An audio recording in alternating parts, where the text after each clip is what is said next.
As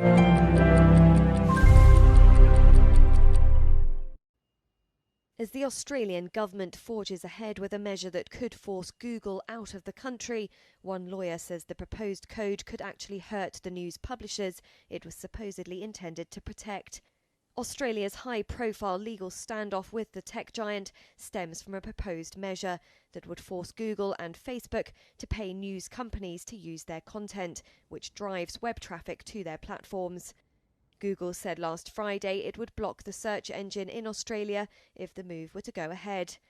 But Australian lawyer Hannah Marshall says it's not just the idea of paying news companies that's got Google all riled up. It's the part of the definition which says that they must pay to link to the news content, which is really causing all the problems at the moment.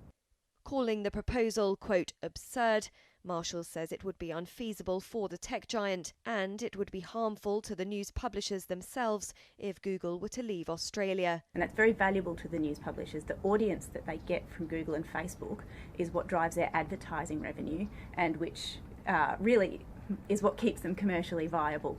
And so without that, they're very much at a loss. News publishers in Australia are reported to get upwards of 50% of their audience via Google and Facebook. And so that's why it's so important to them to maintain access to that audience.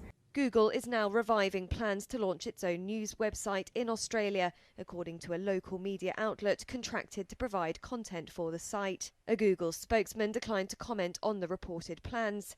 On Thursday, Australia also announced it may soon let internet users choose what data they give to Google and other big tech companies.